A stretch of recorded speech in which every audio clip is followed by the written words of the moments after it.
Everyone, welcome to the regular meeting of the Enfield Town Council. It's Monday, April 16th, 2012.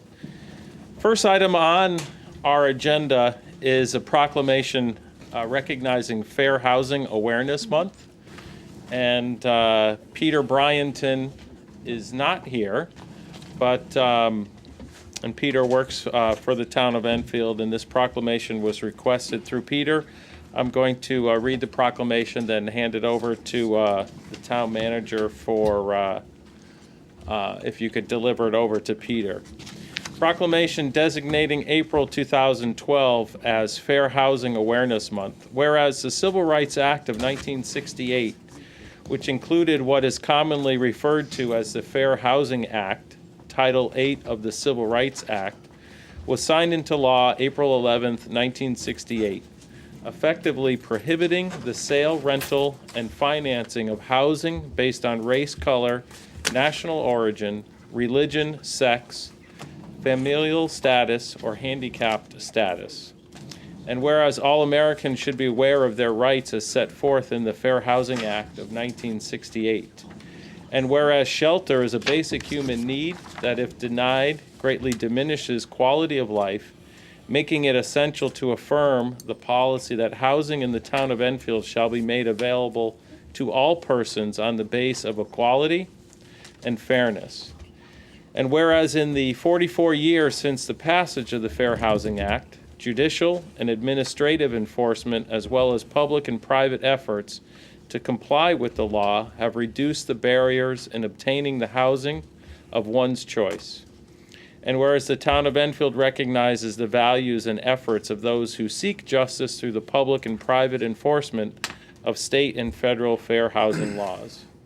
Now therefore, I, Scott Copen, Mayor of the town of Enfield, on behalf of the town council, the town administration, and the entire community, do hereby proclaim April 2012 as Fair Housing Month and recognize the efforts of those that have worked to promote equal housing opportunities and to further the awareness of the Fair Housing Act of 1968.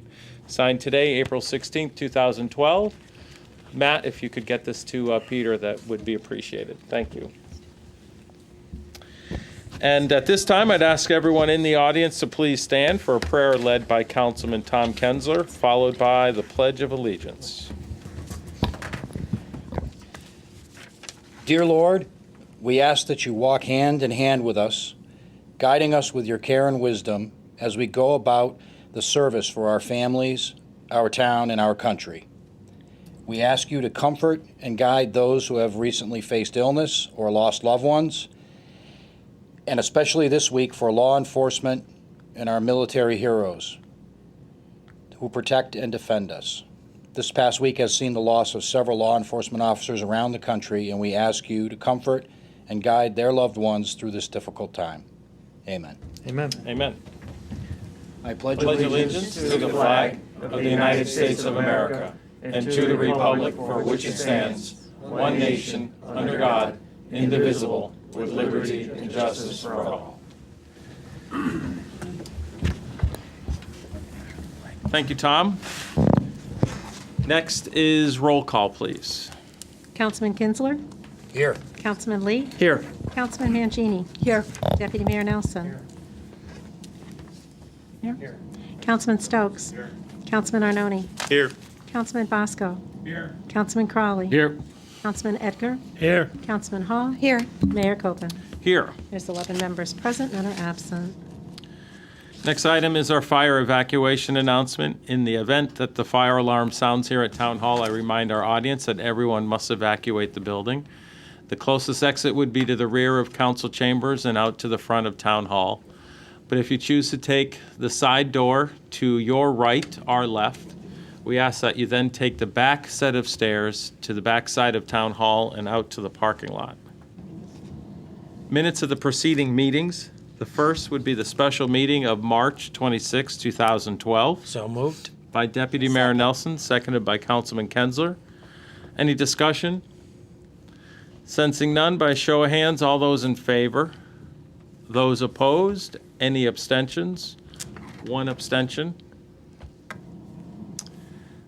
Next, we have the special meeting of April 2nd, 2012, So moved. Second. by Deputy Mayor Nelson, seconded by Councilman Mangini. Any discussion? By a show of hands, all those in favor? Those opposed? Any abstentions? Unanimous? Correct? Yes? And then the regular meeting of April 2nd, 2012. So moved. Moved by Deputy Mayor Nelson, seconded by Councilman Mangini. Discussion? Show of hands, all those in favor? Those opposed? Any abstentions? Unanimous.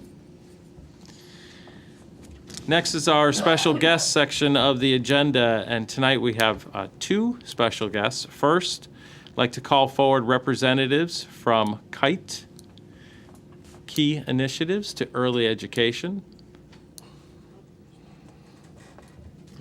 Karen Weslisa, Pam Brown, Chris Gomo. Welcome. Thank you. Hi, I'm Karen Weslisa. I'm the chair of KITE. This is Pam Brown. She's on KITE. She's Director of Social Services, and Chris Gomo is our KITE coordinator. Did you all get this in your packet? Which one is it? Invitation? No, it's the it's basically what we're here for tonight. That we're seeking the approval from the town council to apply for the Yes. 2-year grant. Okay, so I don't need to read it. Correct. So then, and I also have our KITE brochures. They're new. I'm going to leave them here so that you can grab one after the meeting if you want one. And so I've been coming here for the last 10 years, so most of you are pretty familiar with KITE, which is a community collaborative around early care and education for young children in town. And with the implementation grant, it is to implement our community plan, which is a plan that will help us decide how we're going to move children from early care and education into a formal school setting. And it involves all of those stakeholders engaged in the process. And it would probably just be better if I opened it up for any questions. Okay. Questions, comments for Karen, Pam, or Chris on KITE? Go ahead, Councilman I just want to make a Mangini. comment. I think it's a great program. That goes without saying, and I think that we should continue to support any way we can, in any manner that we can.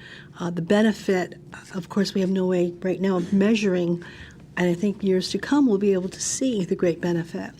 But I know that for the children that are going through the process now, it's going to reap great rewards. And thank you for all your hard work. And at next month's dinner, you'll see more specifically the statistics related to early care and education in town, what children are coming in with, what the measured outcomes are expected to be, what the challenges are they face coming into kindergarten.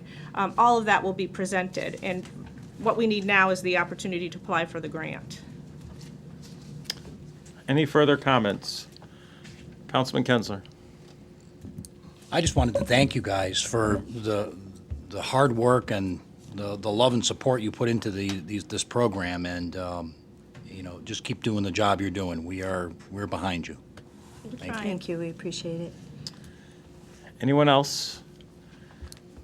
Just for full disclosure, I'm co-chair of the community plan, working with Karen and Pam and Chris. And the co-chair is Brian Specht from LEGO.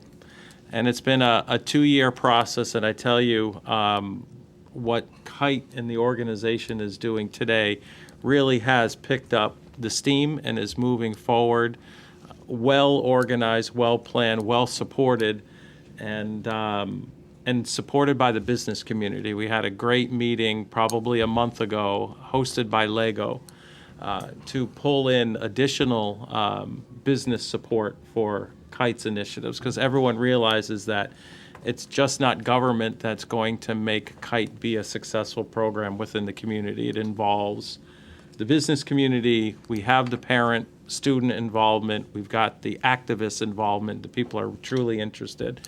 So it's truly a good collaborative that's going on. So this grant will go a long way to just continue to move KITE's initiatives forward. And what I'm looking for is by a shake, nods of heads for just a consensus to move Kite forward through the grant process. Consensus? Very good. Thank the- you so much. Thank you, and for the record, Scotty's already signed the form that we need to submit, so. No, it was going to be pulled back if there wasn't support. I said I would give it right back but just so that we didn't have to disrupt everything. Thank you very much. Thank you. And Karen's the only one that can call me Scotty in public. Yeah. Don't call me Pammy. It goes way back to our days on the Little League ball fields many, many years ago. All right. Thank you. Next item, and actually I'm going to ask the full council to come out in front. And we've got a presentation by the 4th of July Town Celebration Committee. And we have President Al Falaretti, Assistant Chairman Earl Provencher, and committee directors John Hogan and Don Langley. Come on up.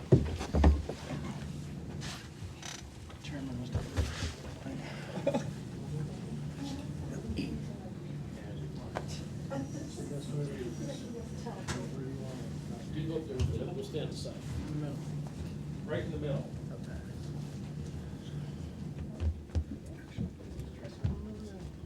So,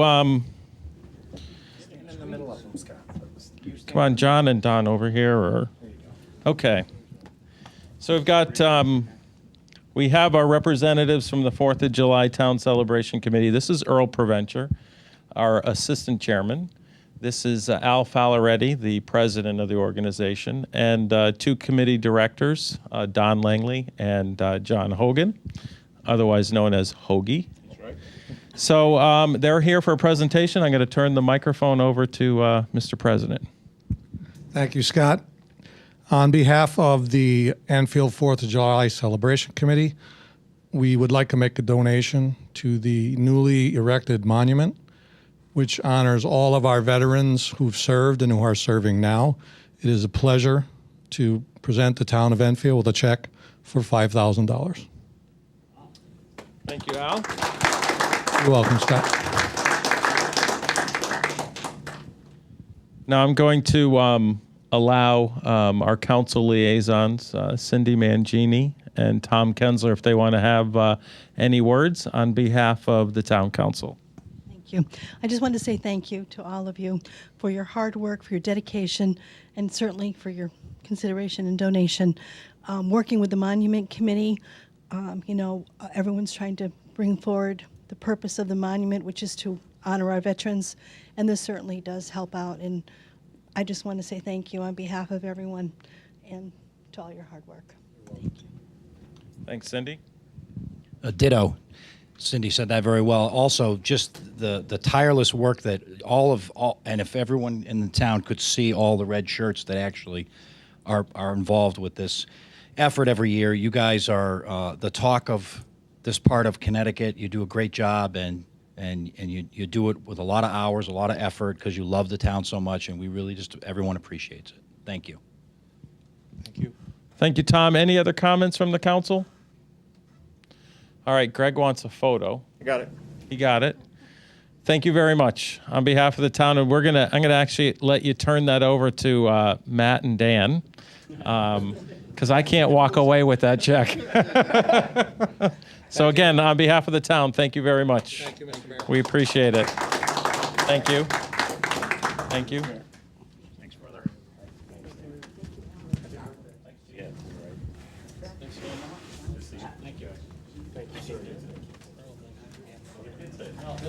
Very good.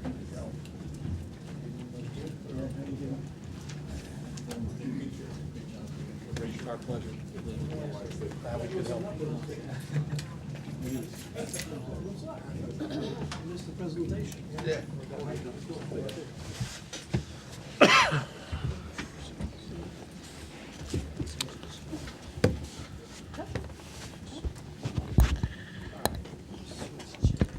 And I also want to recognize the efforts as well, the council liaisons to the Veterans Monument Committee, Councilmans Carol Hall, Greg Stokes, and Cindy Mangini.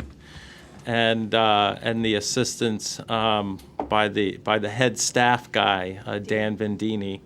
And just thanks very much to the 4th of July Town Celebration Committee for the donation, and to the Monument Committee for spearheading a really remarkable monument that will be, you can see it now, but will be formally dedicated during Memorial Day weekend. So, any further comment? All right. Next item is public communications and petitions. If there's anyone in the audience wishing to address the council, I ask that you please raise your hand. I'll call on you. Come forward to the front table. Please state your name and address for the record. Please keep your comments to no more than 5 minutes. And we ask that you please refrain from the use of personalities. Anyone in the audience wishing to address the council? Jeff.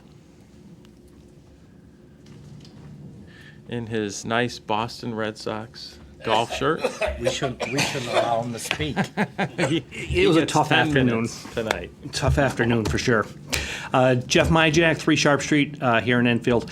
Couple of things. First, Friday is Earth Day being celebrated by the town of Enfield on the town green. It's from 4 to 6 p.m. Clean Energy Committee will be here. Steve is going to be out there with his solar oven showing people how they can cook dinner with a solar oven, not using a regular oven. We will be collecting those curly Q light bulbs, those compact fluorescents, because they're tough to get rid of. So bring half a dozen down, we'll take them off your hands and get them properly recycled for you. Next thing is on Saturday, Steve will be hosting an open house at his place, 24 Cedar Drive from 10 to 2. He'll show you all kinds of tips and tricks about composting, how you can build your own solar space heater. He's got some solar hot water heater. He's got solar panels. So you're invited to come on by and see how you can help the earth at the same time. The last thing I'd like to say is I understand that the town is looking to put some solar panels at the police department. I think it's a fabulous idea. We support it fully. We'd like to really get to see it, though. We know Middletown instituted a similar program a few months ago. They took their total purchase price from 15 cents a kilowatt down to 6 cents a kilowatt by putting solar panels on. I think it's a great thing. I'd like to see what we can do to help move it forward. Thank you. Great. Thank you, Jeff. Public communications? Anyone else? Very good. Thank you very much. Next item is Councilman Communications and Petitions. Councilman Mangini. Just one comment. I just want to remind people, now the nice weather is coming, that we need to be more cautious, especially driving. I'm noticing people are speeding a little bit on the side roads, and a lot of children out there. This week I know school vacation, but even on the weekend, we need to be careful because there are small children that will dart out in front of the cars, behind the cars. So I just want to put that out there, that I'm noticing more and more that people are just not paying attention. So I just want to ask people to be more careful. Thank you. Thank you, Cindy. Councilman Kensler? First, I just want to give a shout out. Out in the audience today, we have a Boy Scout, friend of my daughter's, who spent some of his Sunday evening over on my deck the other day asking me lots of questions for his merit badge project. Josh Jameson, thanks for getting involved. You're going to be hopefully one of our future leaders, and just a shout out to the Scouts in general. Secondly, Steve mentioned that Friday is going to be our festival for Enfield for Earth Day. We're going to have, we've organized a cash mob and a sign-up booth that's going to go along with recycling that's going to take place in a couple weeks. But we're ask residents who do come, please stop by that booth and sign up, and bring with you any non-perishable cans of food. We're going to recycle those over to people that need them. And come out for Earth Day. It's going to be a nice little festival. The weather's supposed to be perfect, and we look forward to seeing you. Thank you. Thanks, Tom. Councilman Crowley? Thanks, Mr. Mayor. This Saturday, the 21st, Thompsonville Little League has their opening day behind Assunta Community College. The public's welcome.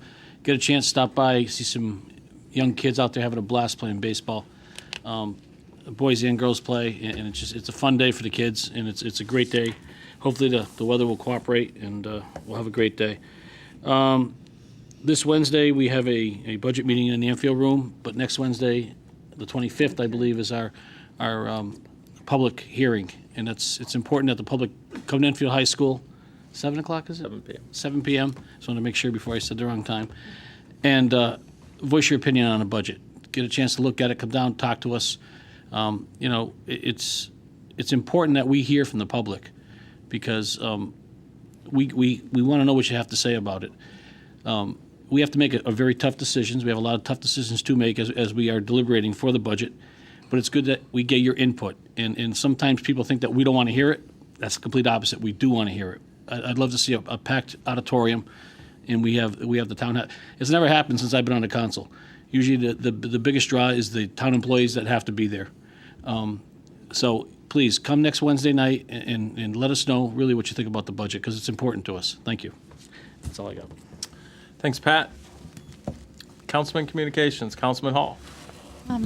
Through the mayor to Matt, with the solar panels for the police station and the other public building we're looking at, have we had like a reach out to the Clean Energy Committee just so they're in the loop? Because I know they've done a ton of research on this, so I'm just curious if we've had somebody from Clean Energy or at least put the invite out there. And you can answer that under your thing, Matt. That's it. Thank you, Carol. Councilman Communications, Councilman Lee. I want to thanks to Pat for mentioning the budget hearing, and the budget can be found online. Incidentally, if anyone, right, the PDF is out there under general government or also under the finance department. Just another thing that got announced this week was the hazardous waste recycling day. It's going to happen on Saturday, May 12th. I believe it starts at 8 and runs till about 1 p.m. And that'll take place over at the DPW garage on Moody Road. And there's a pretty extensive list of things that are acceptable at that day, including compact fluorescent bulbs. But thanks, Jeff, for your effort there. I believe, Matt, they can call DPW if they need more details. Okay, so that's out there. And Clean Sweep happens this coming Saturday at sites all around town. If folks still want to get involved in Clean Sweep, I believe there's email contacts out on the website, or folks can get in touch with me and I'll put them in touch with the right people. 9 to noon this Saturday morning. Thanks, Bill. Councilman Communications, Deputy Mayor Nelson. Okay, I want to take a minute. This is kind of offbeat, but it is my 10-year anniversary tonight. As much as I love you guys, I'm not with my wife, I'm with you. So I just want to tell my wife there's not enough days in a lifetime for me to show you how much I love you, need you, and miss you when we're apart. I want to thank you for the last 10 years we've been married, and thank you for every day forward I can stand by you and call you my wife. I'll be home soon. I love you, Joe Marie. Happy anniversary. Thank you. And then, I almost forgot what I got to do. I'd like to make a motion to add items J under items for discussion, resolution, local 1029 wage reopener. Second. Motion by Deputy Mayor Nelson, seconded by Councilman Mangini to add that item to items for discussion. And then any discussion? By a show of hands, all those in favor? Those opposed? Item has been added to the agenda. And I'd like to make a motion to suspend the rules and move items D, E, F, G, H, and J to miscellaneous and proceed to vote. Moved by Deputy Mayor Nelson, seconded by Councilman Mangini. Any discussion on moving those items to miscellaneous? Sensing none, show of hands, all those in favor? Those opposed? Any abstentions? Items have been moved to miscellaneous. Anything else? That's it. Thank you. Okay, I've got a couple things. I'll start off with the great news. First of all, to Councilman Bosco, congratulations on becoming a new granddad. Great news for you and your entire family, so congratulations.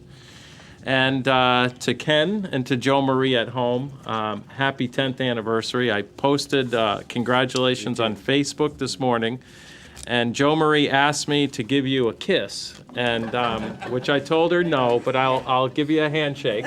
So to both of you, happy anniversary, and I know it's tough to be here on special family events. So and God bless you, Joe Marie. People. We've already had folks mention Earth Day, and thank you for the publicity that's been out in the papers. So it's been there, which is fantastic. Earth Day, Friday the 20th. Councilman Lee had mentioned Clean Sweep on the 21st, and if you want to get your energy with a nice hearty breakfast before Clean Sweep, Enfield Loaves and Fishes is holding their annual Fisherman's Breakfast Saturday morning. Begins at 4 a.m. It goes to 9:30 a.m. I'll make one of the later shifts prior to Clean Sweep, but go down to Loaves and Fishes for a Fisherman's Breakfast, and it's a great breakfast. Councilman Crowley mentioned the budget public hearing on the 25th at 7 p.m. at Enfield High School. And there's a lot of publicity about this across town, but the Enfield Foundation for Excellence in Education continues to promote their Enfield Idol competition on Friday, May 4th, 2012, beginning at 7 o'clock at Asnuntuck Community College. And ticket prices are $10 per person, and the proceeds will support the Enfield Foundation for Excellence in Education. They've narrowed their field down to 20 contestants, and it promises to be a really great night. So if you can make it out to support Effie and the Enfield Idol competition, May 4th, 7 o'clock, Asnuntuck, $10. We had folks here from Kite and the Enfield Early Childhood Community Plan launch dinner, which all council members have been invited to, is Wednesday, May 9th at the Village Center of Thompsonville, beginning at 5:30. So please come out to the launch dinner that night. And yeah, we have budget, but I need to be at this dinner, so we can do that first. We can do this first, or schedule budget a different day. So. And we'll talk about it, but May 9th. And then my last bit of news, and I mentioned this, a similar experience a couple months ago, but I received a letter last week from Chris Kutu, and Chris is a state representative, but he's also the founder president of American Warrior. And American Warrior is excited that local Enfield World War II veterans will be on the Connecticut American Warrior Day of Honor trip on May 26th, Memorial Day weekend. We have 2 local veterans that are attending, are going to Washington, D.C. They are veteran Stanley Brotman from 31 St. Thomas Street, and veteran Kenneth Corto from 2 Pequot Street. And on May 26th, these 2 gentlemen and their guardians will depart Bradley International Airport at 9 a.m. and return around 7 p.m. that same day. And they have a day down in Washington, D.C. to visit the Washington, D.C. memorials. So thank you to Stanley and to Ken for your service to our country. And thank you to American Warrior for, again, sending 2 World War II veterans to Washington on May 26.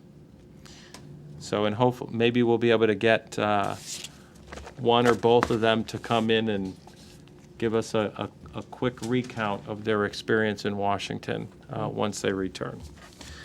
Those are my items. Anyone else have anything for Councilman Communications? Okay. So then we have now the town manager report and communications. Good evening. At the, I believe the last meeting, Councilperson Hall had asked for a estimate, a fairly decent estimate on going from a 2-week recycling collection to a 1-week recycling collection. And I'll get something out hard copy to everybody tomorrow.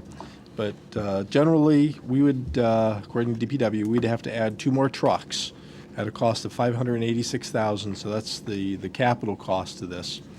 We'd also then have to have 2 more men per year. So that's the cost of about 167 salary plus benefits.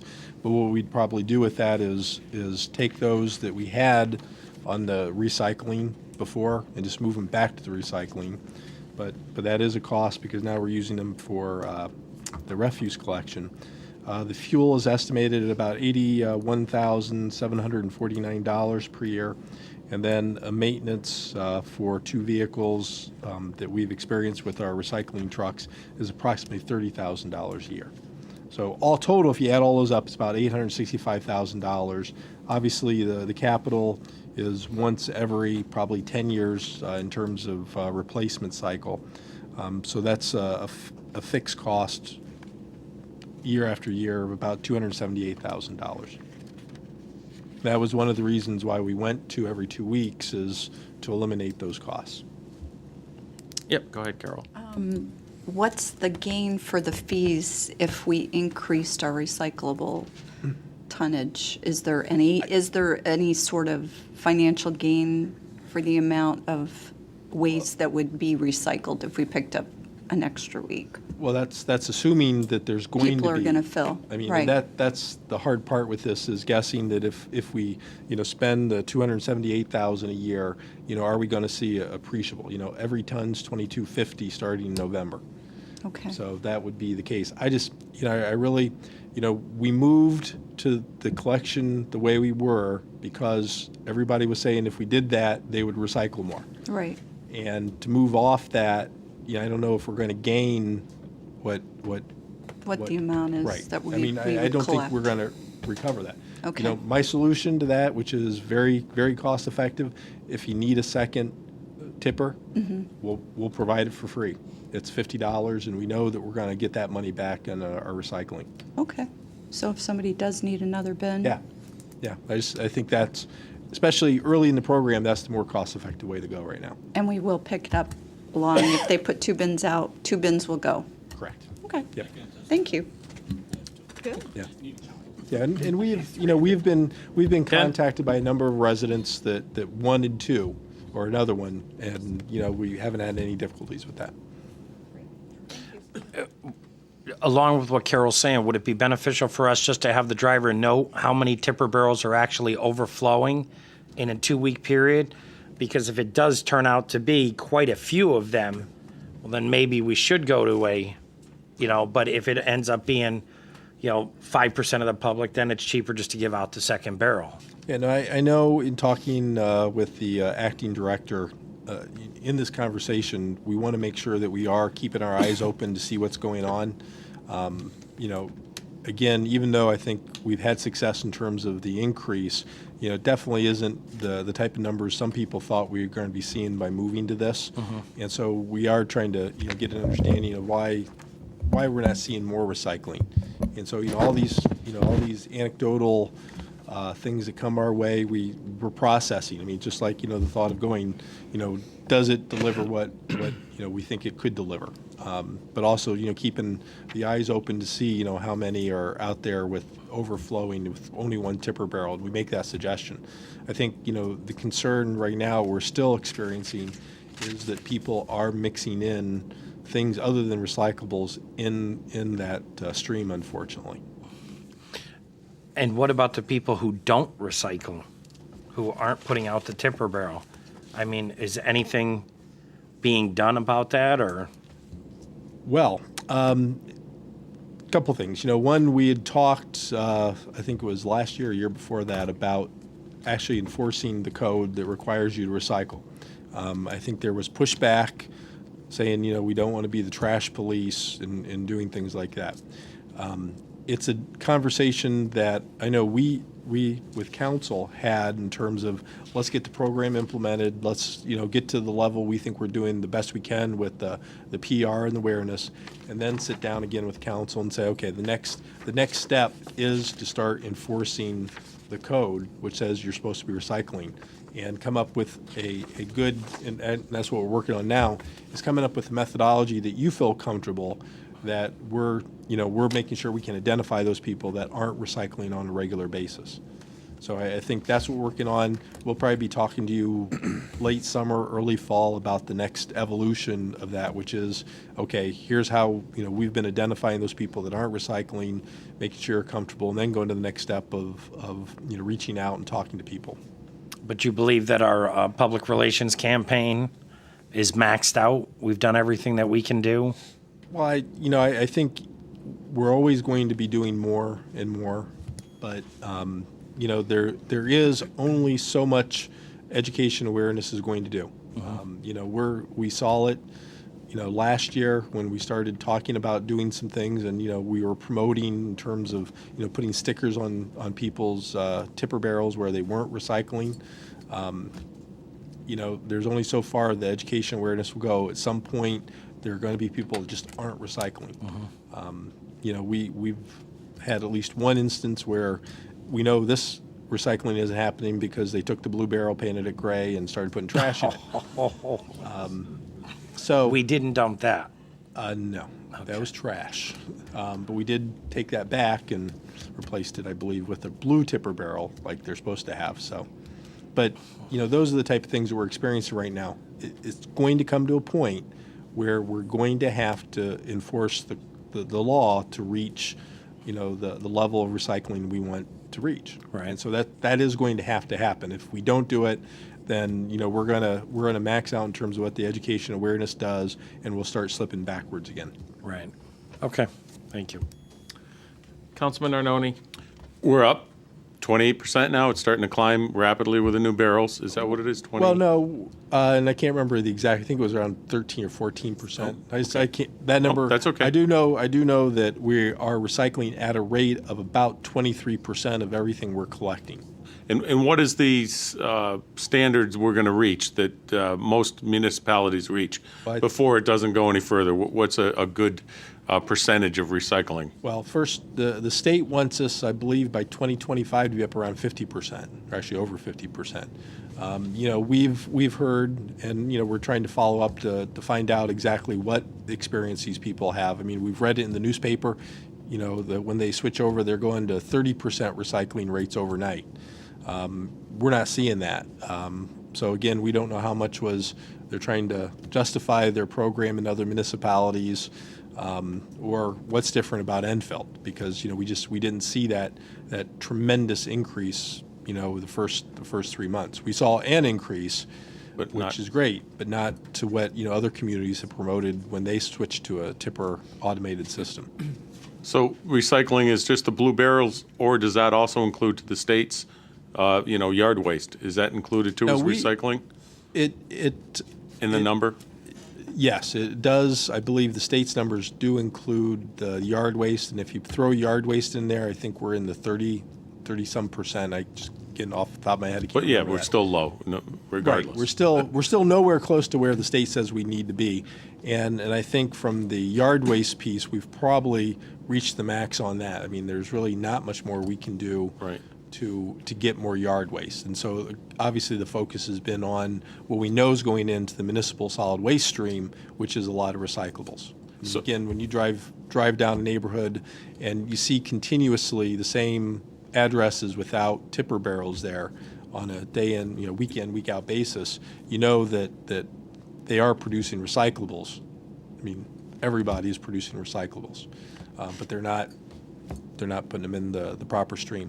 So are other municipalities reaching the same wall of around 30%, or are we alone there? Are we lower than most, or are we right? Or a lot of municipalities are going to have this problem. I think when we compared ourselves before we went to the tipper system, and again, I think it's too early to compare the tipper it would piece. be. So looking at last year's numbers with the old system, right. which we were probably in the lower half of the communities in, in the northern part and central part of Connecticut in terms of what the recycling was. I mean, there are others that were a lot higher percentage-wise than us.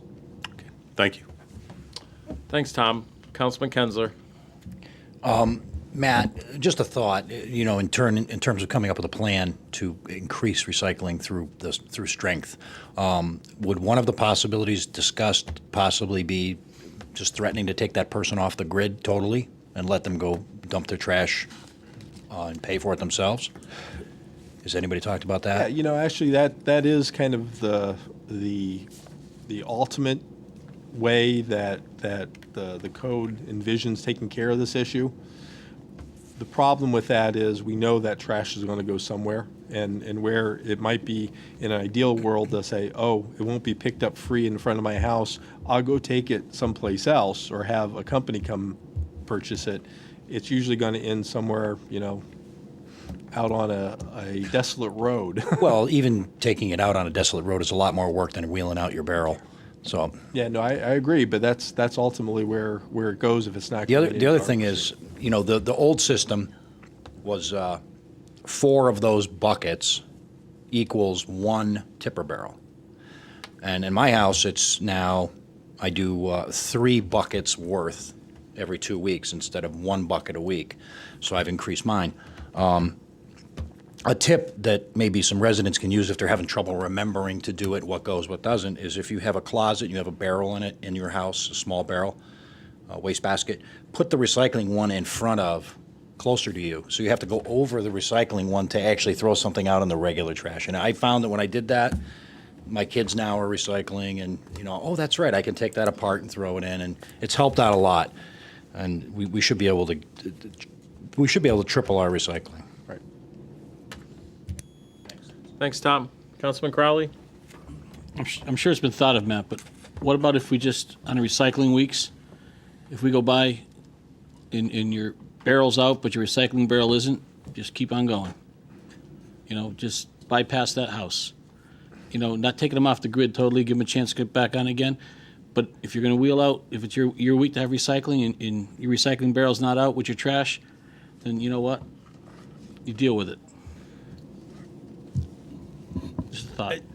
No, I don't disagree that's a way to go about it. I just think from the sanitation perspective and knowing the calls that we get now when we unintentionally miss, I think that's not the best. To me, the best approach is an active and aggressive, starting out with a letter saying, we notice that you're not recycling, we've provided you all this is your responsibility, please do it.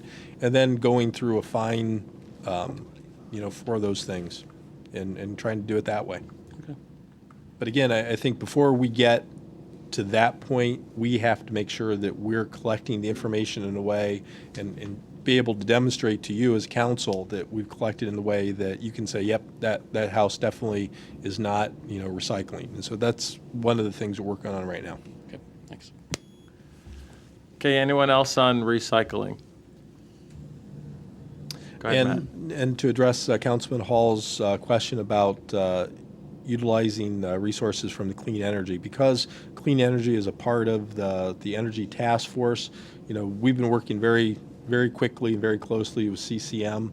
The intention was to brief them as part of the overall energy task force. So that was kind of how we were going to work that in there. Next meeting. Right. So are they, when we're looking at these things though, Matt, are they given a heads up so they know that we're going down that road? Because I know that this had come up in past clean energy meetings that, they wanted to look at these buildings. So it might be a good idea just to CC them on, the activity if we're that far. I think they're the driving force for a lot of this, so that's... We can look at that. Yeah, I would anyway. Okay, Yep. That's it. that's it. Any other questions for Matt? Okay. Next, Town Attorney's Report and Communication. Kevin? Thank you, Mr. Mayor. Nothing formal today other than what we went through in executive session. We'll be meeting with the general government on the flagpole issue and flag flying. I think we're scheduling a meeting for next week and hopefully have something for you following that. So, Okay, thanks, Kevin. Any questions for our town attorney?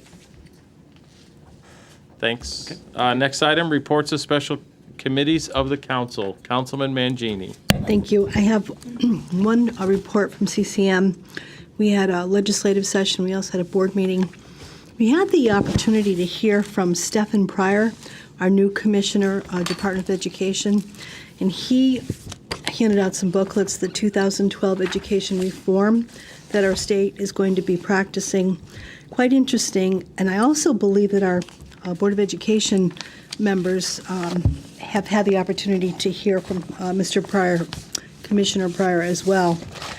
On another note, CCM is going to have Day on the Hill on April 25th. We're going to be lobbying for policy issues. May 1st, I think Dan is aware of this event, Connecticut Emergency Management Symposium. Already registered. Excellent. We're going to have our town Public Safety Academy present the colors at this session, so that's a great honor for us. As far as the contents of the legislative meeting, we talked a lot about the legislative updates.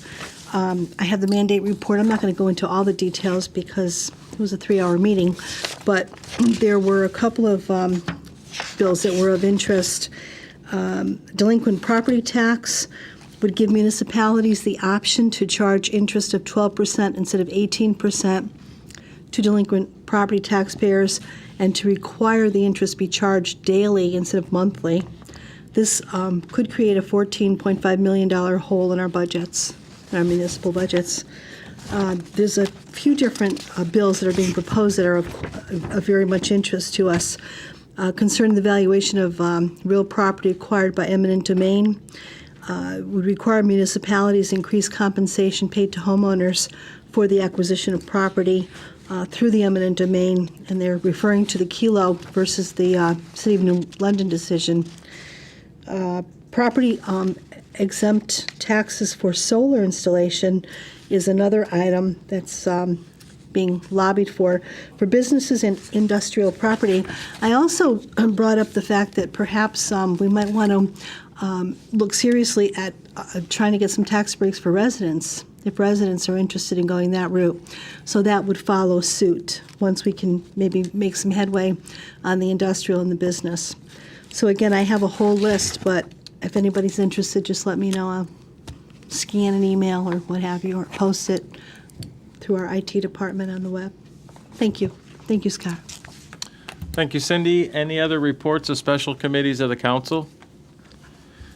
Then we'll move to old business, appointments, town council appointed. All items. Folks watching at home, there's a lot of openings on boards and commissions like Area 25 Cable Ethics Commission, Loan Review, Enfield Revitalization, North Central District Health Department, Enfield Beautification Committee, Clean Energy Committee, and Zoning Board of Appeals alternate. Appointments, town manager appointed, council approved. They remain on the table. Have a bunch there as well if folks are interested in serving on these committees. Discussion, establish community center study committee remains on the table. Should we remove item D from the agenda, which is the resolution authorizing? Yeah, I would recommend, since they've withdrawn their offer. Okay. So is there a motion to remove item D from the table? So moved. Second. By Deputy Mayor Nelson, seconded by Councilman Kensler. All those in favor of removing the item from the table? Those opposed? Any abstentions? Items removed from the table. Is there a motion to remove from the agenda? I'd like to make a motion to remove item D, discussion resolution authorizing the town manager to sign property transfer agreement with Martha Parsons Memorial Trust, tabled 6/6 of 11. Second. Okay, motion by Deputy Mayor Nelson, seconded by Councilman Stokes to remove item D from the agenda. Any discussion? Can you explain, Scott Lively?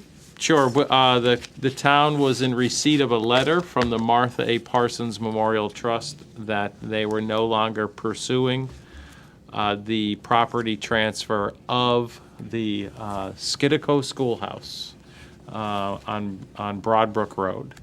And that is why that item had been tabled. We were waiting for resolution, but they have withdrawn their interest. By a show of hands, all those in favor of removing the item from the agenda? Those opposed? Item has been removed from the agenda. And item E remains on the table. New business, there is no consent agenda or appointments. Have the folks that have the Connecticut Water appointments been notified? At least the one? Yeah, I believe everybody's been notified. Appointments, town manager, council approved, none are there, and the discussion on the flag protocol will move to the next meeting after general government meets. So we move to items for discussion. The one item that was not moved to miscellaneous is item I, discussion amending lease for the ERFC and YWCA after-school program. Matt, do you have presentation? Back in December, council approved staff to enter into an agreement with both the YWCA of Hartford Region as well as the ERFC to lease space in school facilities for before and after school programs.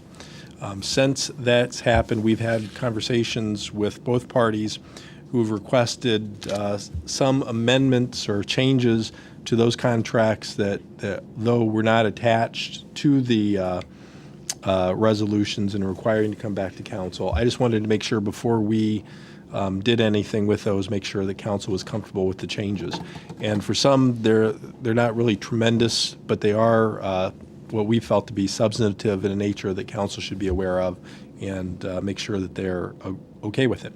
The first agreement in order is the Y, and there's only a handful, actually very few changes. And you'll see it, some of these reflected in the ERFC agreement here in a second. But what you have is under the term, which is on that first page of the lease, number 2, term, we've crossed out how the dates beyond the first year and added an A and a B.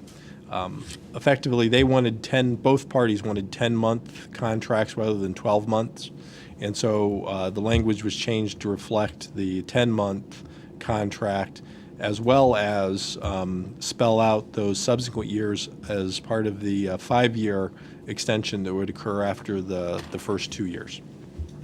I don't know if you have any questions on that. Councilman Stokes? Going to the YWCA, the only concern I have is under the early termination, where it's been changed from a 6 months notice to a 2 months notice.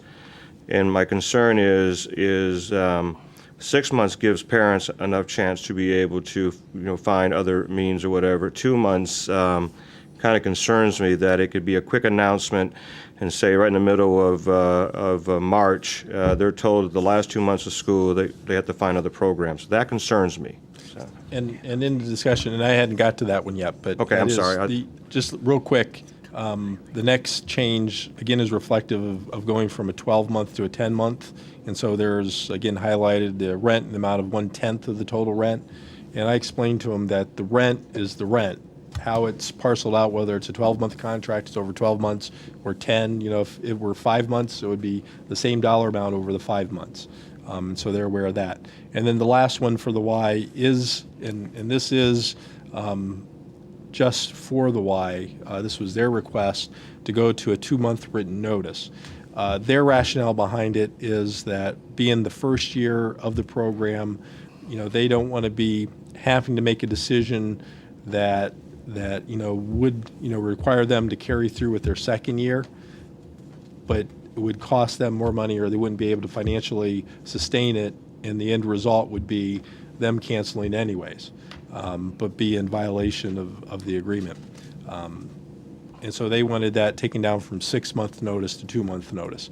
I did, exactly what you said is what I said. Our understanding of why we wanted that in there is we wanted to give residents, parents, as much time as possible, if you're not going to be doing the program, to give them as much time as possible to get the next one.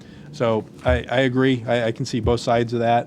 Again, being the first year, I can also understand that we want to give them as much time as possible to make that decision to be successful. So. Mr. Mayor, the only other question I would have now, this is under one motion here for both together. Is it possible when we vote on these to have them separate? Are we voting on these tonight? Or? Actually, again, since this does not require a formal action, but what I'd like is, we can separate the two and just have a consensus that it's okay to go forward with the changes. That's what I would prefer. That way I can give a consensus on each. Because this stuff, when I was reading this over the weekend, that really bothered me, just because of the fact parents out there, and why I understand their position, understand obviously that, first year and everything, but I'd hate to see us in the month of February, get a letter saying they're pulling out in the 1st of April. That really is really damaging to folks trying to find. It's one thing to say we're going to end in June. Say they were to give a 2 months notice say in April or May, and say in end of June, parents have summertime to look. But my concern is what else we could do. So. Yeah. So. Yep. Thanks, Greg. Councilman? If I could just add to that, I don't think that that's something that would stop them from going forward if it stayed 6 months. Okay. So. Councilman Kensler. Yeah, I agree with Councilman Stokes. I would only think about supporting a 2-month notice if it was the last 2 months of a year, where they had, the 2 months there and the summer to make plans for the following year because of funding and how they get their funding. And, right. They're going to know far enough in advance that they're going to have a program or not. But to Greg's point, I really don't want that in there. Thanks, Tom. Deputy Mayor Nelson. Have we agreed on a dollar amount? The dollar amount is what we put in there that we'd shown to council from the very beginning. And they've agreed? There isn't anything in here that indicates that they wouldn't pay it. Are they happy about it? Probably not, but there hasn't been any trying to negotiate that. Okay. And then, we lease space out like the Child Development Center. Is this, and I know we're trying to get, when the lease expires, bring them to a town facility. I would hate to occupy a facility that might be one of the facilities we would have considered to move the Child Development Center to when their lease expires. If I could, the buildings that they're looking are all active schools, so we wouldn't be looking to put our Child Development Center in an active school. Okay. Yeah. All right, that's all. Thank you. Thanks, Ken. Councilman Arnone? Yeah, I'd just like to say, I believe that 2 months also was too short of a notice. Thank you. Any further discussion on the YWCA lease? I'll just put in my 2 cents about the 2 month out. I don't have any issues with any of the other recommended changes, but to me, the 2 month out is a deal breaker. They either have to accept 6 months, or I think we need to look elsewhere, because it will only go back to affect parents and their need for daycare. And as Councilman Stokes mentioned, a notice in February wouldn't be fair for people scrambling in April. So on that, what is the consensus of the council? What I'm reading is everything is okay, but the 2 month has to be 6. Right. No changes from that. Other than that, the revisions to the lease are okay for the YWCA. Consensus? Shaking heads? Yes. Okay, consensus on the Y. Okay. The proposal for the ERFC is a little bit more complicated, and beside what the recommendation I'm putting forward, which is the first, or actually the second agreement. I also included the document that they presented to me in terms of all the changes they wanted to see made. So in full disclosure, you can see exactly what our conversation was, and you can see what staff is bringing forward as those things that we would recommend to council. Again, in the agreement that I would be recommending, we put the same language in there for the term. And then going down to C, rent, again, you see that going from 1/12 to 1/10. One of the concerns that ERFC had was the ability, or they wanted as much notice as possible if we were going to be changing the schedules of use for like the gymnasium or the cafeterias. And you remember this was actually a discussion that council had in terms of trying to lock down that if we have a recreation program or school program happening in one of the gymnasiums, that took precedent over any other use of that. Their response back is that if the schedule has it that there's nothing there and they're in there, they should be able to utilize that. And of course, from my perspective, this is written in a way that we take precedent as over at any point in time, even if it changes, the school decides the day before that they're going to have a program there, staying very closely to what the principles are. That's a school use that takes priority. What we did, or I did agree to put in there, is that we will make every effort to notify them as soon as possible that there's going to be a change in the schedule so they can make use of it. Again, if you remember, the way that we are charging them is not for the use of that. And I think if we want to guarantee them use, then I think it would be appropriate then to start a fee for that to lock it in. But we're not doing that as part of this. So I think, again, going with the principles that we have, that school and town uses take precedent over everything. Then we go to page 6 for the next recommended change that staff has regarding, let's get down here, maintenance and housekeeping.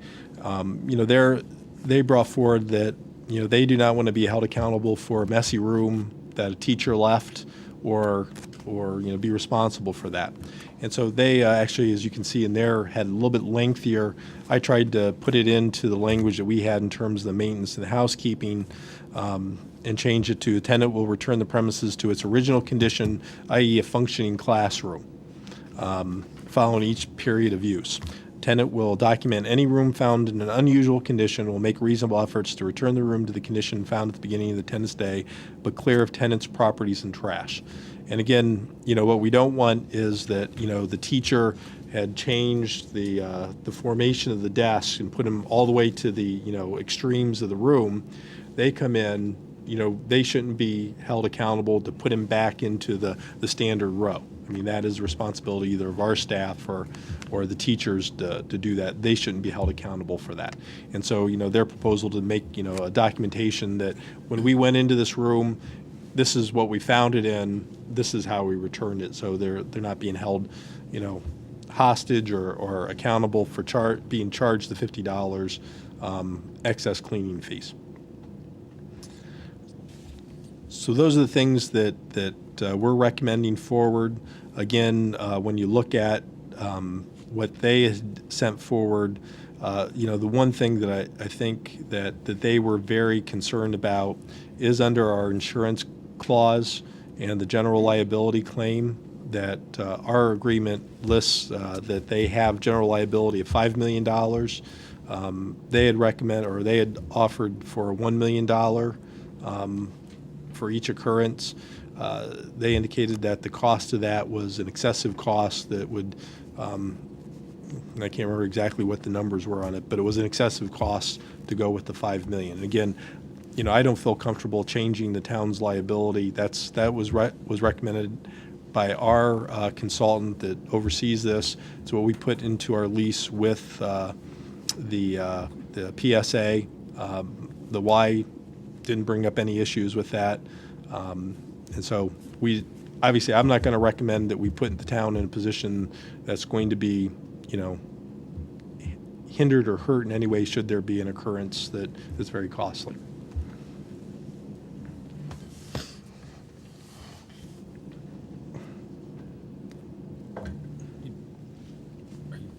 Yeah, I'm done. You're done? Yeah. Okay. Deputy Mayor Nelson. Matt, and this isn't for EFRC, this is for both of them, but I quickly scanned through both of these, and I see a termination for them, but I don't see a termination for the town of Enfield. It says, with a 6-month notice, they may terminate. It shows that, they have options for extended years, but I'm not reading anywhere in either one of these where the town of Enfield has a right to terminate this. And from day one, I was under the assumption that we could terminate with a notice and not extend this to the next year. And I don't see that anywhere in either document. Well, in terms of the next year, I mean, that termination clause is for the first year of it, not for the subsequent year. Council has to approve the next year's contract or the next year's use of it, and that would be up under the term. If I can find it here real quick, which is on the very first page. This is, through June 30th, 2013. Right, and then I went a little too far with the strikeout, but in there, provided the tenant provide written notice thereof to the lessor by April 1st, 2013, the town of Enfield council votes accordingly. So that needs to be not struck out. Okay. In that, but in the subsequent, the extended term. Well, we didn't extended put it term, in. it's there, but Yeah. under B, 5-year extension, it is not either.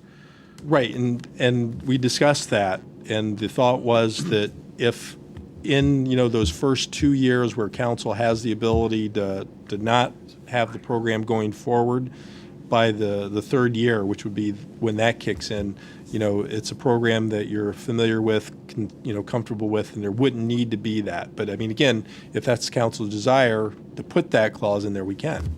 Well, all I'm saying is 2 years from now, none of us may be sitting here. Yep. And I don't think it's right we make a decision for future councils. So, I mean, I there's nothing against either one of the programs. As long as it comes back to the town for approval every year, I don't see an issue with it. And it's very simple. It's a great program. Yep, go ahead. Done. But at least we have that option. If something happens with the school reorganization, numbers were crunched a little wrong or something like that, it still gives future councils that ability to sit and it's not my decision in 4 years if I'm not here. It's somebody else's, so I don't want to tie their hands. That's all I'm saying. It's just, if that clause was in, where you struck out, remove the strikeout, and under B, Then it has to be. then I'm okay with that, but I think- just feel it should come back to future councils. That's a little bit different than what we talked about for that 5-year extension, but again, we can put that in if that's council's desire. That's where I am. Thank you. Councilman Kensler. I agree with Ken on that. Just go year to year, and then, as we get comfortable and everybody's happy, and then we can talk about that later. On the $5 million, Matt, did I understand you saying that we're going to leave it $5 million? Well, my recommendation is we keep it the same. But Yeah, again, because- I wanted to bring to your attention because I know that was a cost factor for them. Yeah, that they felt for sure. would hinder them. But today's society, $1 million claim is peanut change. Not it seems nowadays. You easily go over that. So want to make sure we keep that in there. Okay. And the other things are fine. Thanks, Tom. Councilman Bosco. Yeah, through Scott, town manager. Yeah, I believe that the insurance thing is probably one of the most important things with everything. I mean, not even including just what we're talking about now. Everything that any vendor, anyone that does business with the town of Enfield should be well in excess of $1 million. $1 million today is nothing. And we should start looking at everything and getting up the higher numbers if they want to do business with the town. So I guess I agree with the opting out yearly, and the 5 million needs to stay. Suppose they lose their funding. All set, Joey? Councilman Crowley? Matt, I'm in agreement on all that also. I believe the 5 million is important, and we stay consistent with that. And also the part you were talking about earlier on about the schools and also the town having priority over any room that we keep, because that stays consistent with our field policy. Our field policy is the same type of thing. Even if we rent the field on a Saturday or a Sunday and the school happens to cancel something and they need to move their date back, they get priority to it. So I think that stays consistent with what we're doing. So I totally agree with that too. And I'm in favor of it. For both. For both. For Yep. both, yeah, because this isn't Right. for one. Yep. Year to year. Yeah. It's 5 million. So further discussion. So, Matt, my understanding is that on the ERFC lease, people under Section 2 term, there's that portion of a sentence, and that the Enfield Town Council votes accordingly remains. Correct. In your reworking of the words. Yep. Section A and B are fine. The 1/10, Well, go back to, I, okay. because I just wanted to clarify this with Councilman Nelson. For what I thought I heard you say was that you, instead of doing a 5-year extension, it would be 5 1-year extensions, with each one coming back to council. So actually, I would probably reword I'd probably go back to how we originally had this. But I would change that to allow for future extensions based upon, council approval for each. So that would change, let's put it that way. B would be eliminated. And that's in both Yes, oh yeah, we would do it for the both. Y and Yep. both in the, and that's the consensus of the council, correct? Right, because he can go Yep. 15 years, as long as it's year to year. I Yep. don't Yeah, care. okay. Now I have to get back to where I was supposed to be. Okay, so everyone's clear under Section 2 term. The 1/10, everyone's okay with. The lesser will make every effort to notify tenant in advance of any changes to its scheduled use or to the scheduled It's use? scheduled use. Okay, so we're crossing out the. Okay. And everyone's okay there.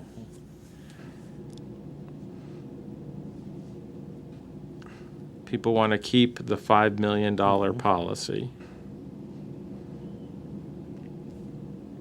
And then people are fine with the maintenance housekeeping changes? Yeah, And just to let you know, although it's not in the, I'd recommend we also put the same language into the WISE contract as well, so we're consistent with it. yes. And I like it more so because suppose a teacher sets their room up for the next day where they're going to have playtime in the center of the floor and they do move the desks out. They're moving them for no reason at all, where if they just put them back where they were or left them alone, there wouldn't be an issue. So I like that language better. So with everyone's okay? Consensus with those changes? 6 months. Yeah, it was only the Y that had asked for 2, so it stayed 6 months. What's that? For both, right. And you've had discussions with ERFC about your reasonings for the changes and your recommendations? When they had presented originally their changes, yes. Okay. And I know we still have that outstanding question on use. Is it required to actually go through the lease process now that the board has reaffirmed their partnership with ERFC? Right. And that's still an outstanding question. Right, and we had sent a question to Dr. Gallagher and the board. They responded back, and I know Kevin and I haven't had a chance to discuss the response back, so. Okay. All right, everyone okay? Consensus with those changes? Yeah. Nods of heads. Okay. Anything else under this item? Okay. That completes item I. That completes items for discussion, so we move to miscellaneous. Under miscellaneous, the first item is discussion resolution to accept donation from the 4th of July Celebration Committee to the Enfield Veterans Monument Project. Second. Be it resolved that the Enfield Town Council does hereby accept a donation in the amount of $5,000 from the Enfield 4th of July Celebration Committee Incorporated for the construction of the Enfield Veterans Monument and authorize the Director of Finance to establish the appropriate accounts which will enable these funds to be used for the Enfield Veterans Monument Project. Moved by Second. Councilman Hall, seconded by Councilman Kienzler. Discussion. He got you under the wire there. Any discussion? Sensing none, roll call, please. Councilman Kinsler? Yes. Councilman Lee? 4. Councilman Mangini? 4. Deputy Mayor Nelson? 4. Councilman Stokes? 4. Councilman Arnone? 4. Councilman Bosco? 4. Councilman Crawley? 4. Councilman Edgar? 4. Councilman Hall? 4. Mayor Copeland? 4. There's 11 in favor, none against, no abstentions. Next item, discussion resolution authorizing the town manager to enter into agreement with the state of Connecticut Small Cities Program.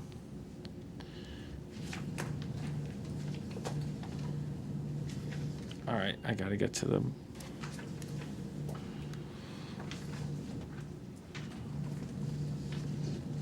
So I'm assuming that it is the one. It was 42.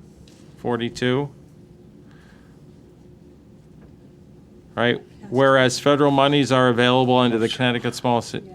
Motion to waive the Yes, reading? second. Motion to waive the reading by Deputy Mayor Nelson, seconded by Councilman Mangini. All those in favor of waiving the reading, by a show of hands. Those opposed? Any abstentions? One opposed. Is there a motion to approve? So moved? Second. By Deputy Mayor Nelson, seconded by Councilman Mangini.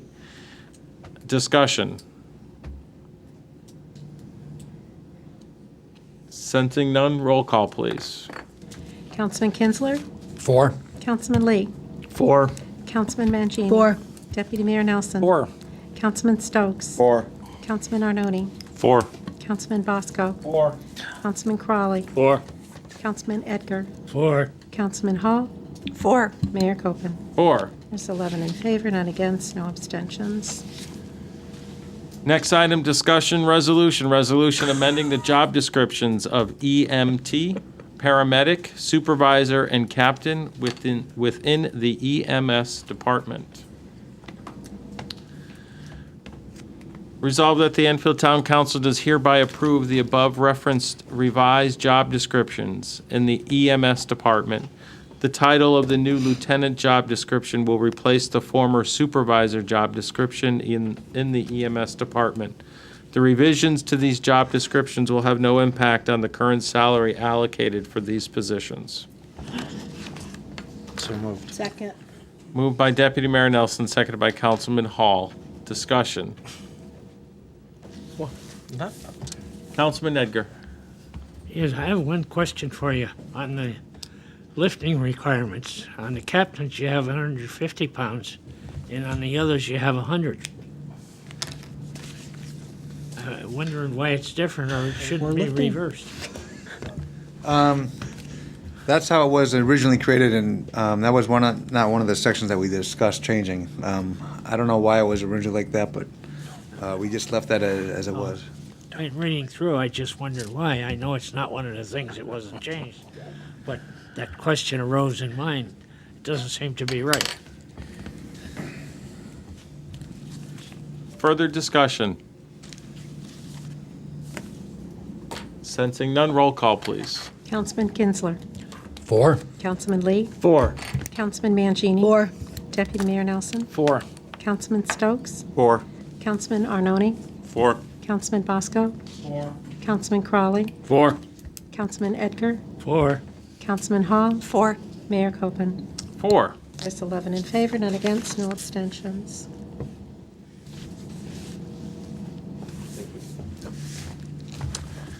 Next item, discussion, resolution approving the assignment of tax liens for 534, correct? Hazard Avenue. Whereas Connecticut General Statute Section 12-195H authorizes a municipality to assign its tax liens, and whereas the town of Enfield solicited bids for the assignment of tax liens for property ID 0010000204475, which is 534 Hazard Avenue. And whereas John Sporier of Enfield, Connecticut, has bid $78,520 for the purchase of tax liens for the above-mentioned property.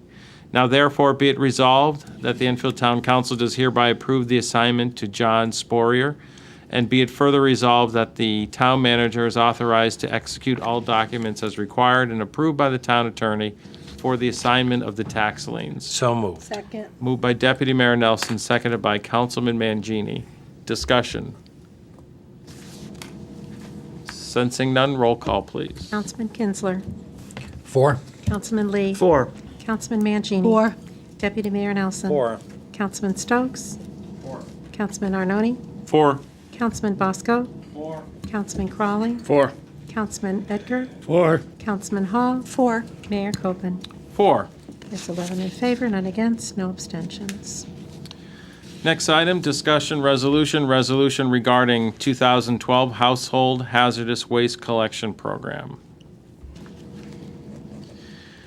Whereas the Metropolitan District, a specially chartered municipal corporation with offices at 555 Main Street, Hartford, Connecticut, has offered the town of Enfield the opportunity to participate in its regional 2012 Household Hazardous Waste Collection Program. And whereas participating in the Metropolitan District's Household Hazardous Waste Collection Program will provide for one Household Hazardous Waste Collection Day within the town of Enfield, and will also permit its residents access to the collection program days held outside the town of Enfield during calendar year 2012. Therefore, be it resolved, the Enfield Town Council hereby authorizes the town manager to execute an agreement with the Metropolitan District for the town to participate in its 2012 Household Hazardous Waste Collection Program. So moved. Second. Moved by Deputy Mayor Nelson, seconded by Councilman Hall. Discussion. Councilman Bosco. I got her last one. I got her this one. Yeah. I believe they do. I know they take any of the bulbs that have mercury in them. So if it's a bulb that has mercury, they will take it. Okay, thank you. He's an equal opportunity. I try to be fair. Well known. Little battle going on, who seconded them? Not me. I didn't- Not a battle. I didn't say a word. I didn't Well, let bring me it end it up. right now. I'm not involved. I Right? did not bring it up. All right, any further discussion? Roll call, please. Councilman Kinsler, 4. Councilman Lee, 4. Councilman Mangini. 4. Deputy Mayor Nelson. 4. Councilman Stokes. 4. Councilman Arnone. 4. Councilman Bosco. 4. Councilman Crawley. 4. Councilman Edgar. 4. Councilman Hall. 4. Mayor Copeland. 4. There's 11 in favor, none against, no abstentions. Next item on our agenda is item J that we added to the agenda, 1029 wage reopener. Resolved that the Enfield Town Council does hereby approve the one-year wage reopener of 1.75% for the collective bargaining agreement between the Town of Enfield and the American Federal State County Municipal Employees Union, Council Number 4, Local 1029 Union, dated July 1st, 2009 through June 30th, 2013. So moved. Second. Moved by Councilman Mangini, seconded by Councilman Lee. Discussion. Deputy Mayor Nelson. I would like to thank everybody who's part of that union for stepping up in the last years, helping the town of Enfield and the residents of Enfield get through these tough times. I know it's tough times for them also. I think all of our goal is to keep everybody working. They stepped forward. They took a zero, volunteered it. They came forward with good faith with this contract, and I know if we ever get in a pinch, I can count on every single one of them, and that goes a long way with me, and that's what I call working with each other. Thank you very much, and I will support this 100%. Thank you, Deputy Mayor Nelson. Councilman Kensler. Yeah, I kind of want to second what Ken said. You know, during these times in our economy, it was really nice to see 1029. I think Steve, as Steve put it, very seamlessly, smoothly, and working great together. You know, to do what needed to be done to help the town out and help their people out. And great example. Thank you. Any further discussion? Sensing none, roll call, please. Councilman Kinsler. 4. Councilman Lee. 4. Councilman Mangini. 4. Deputy Mayor Nelson. 4. Councilman Stokes. 4. Councilman Arnone. 4. Councilman Bosco. 4. Councilman Crawley. 4. Councilman Edgar. 4. Councilman Hall. 4. Mayor Copeland. 4. It's 11 in favor, none against, no abstentions. That completes miscellaneous. Next item on the agenda is public communications. Is there anyone in the audience wishing to address the council? Anyone in the audience wishing to address the council? Seeing none, next item is councilman communications. Any councilman communications? Councilman Bosco. Yeah, through Scott to town manager. I see they repaired Post Road, or when do we have any idea we're gonna do a little more permanent repair? I had a conversation with the acting director of Public Works, and they wanted, because of some of what the issues are out there, their concern is if we go out and do what we originally had talked about, doing a milling and an overlay, that probably within 6 months it would have been useless and be back to the same condition. What we talked about is moving that particular road, Post Road, to Phoenix, which is on the road's 2010 schedule, move it up into one of the more current projects that are just going under engineering, and get it taken care of as quickly as possible that way. But I know they were out there today taking some actions. They're going to be working still tomorrow there as well, and they feel that, again, it's going to be better, but the underlying issues of the drainage and the water, until we redesign it, get new drainage out there, it's just going to be an issue. So we're going to try to move that up as quickly as possible. Yep. All set? Councilman Crowley. Yeah, just a quick update, something I forgot to speak about earlier. The Enfield High varsity baseball team is in Florida this week, down at the Bucky Dent facility, training and playing a game against, actually, I believe it's either East Windsor or Granby, or one of those teams that also went down. And just wish them the best and have a safe trip home. Thanks. Thanks, Pat. Councilman Kensler.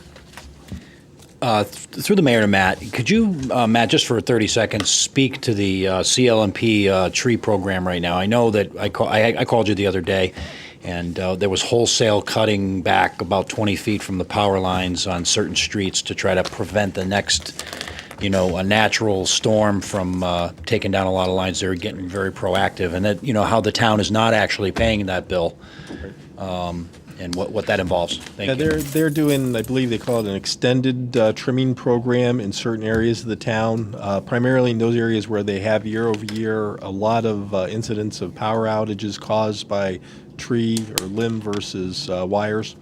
And I can't remember, I thought we were going to put something out onto the website about this. I don't know if that ever got up, but I'll take a look at that.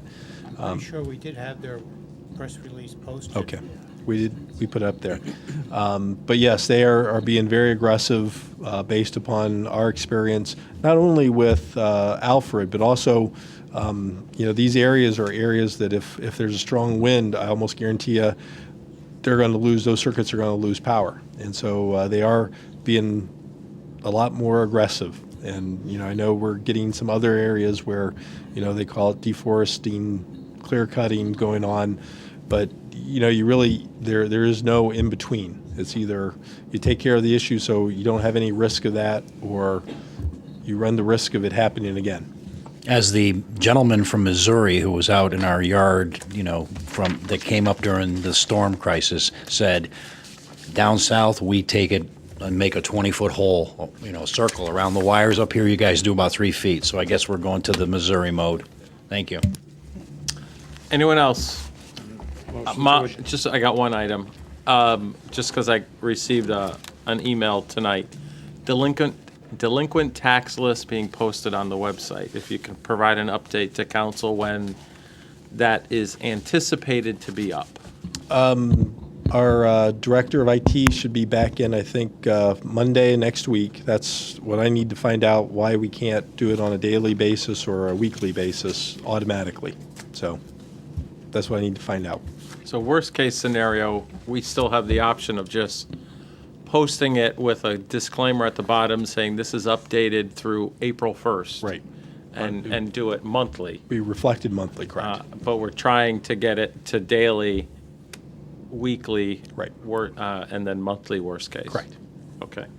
And Ken? would it be fair to say that the last list that was on that website was inaccurate? There were issues with the accuracy of the last list, yes. Thank you very much. Any further councilman communications? Is there a motion to adjourn So by moved. Councilman Kensler, seconded by Councilman Mangini? All those in favor? Aye. Those opposed? We are adjourned. Good evening.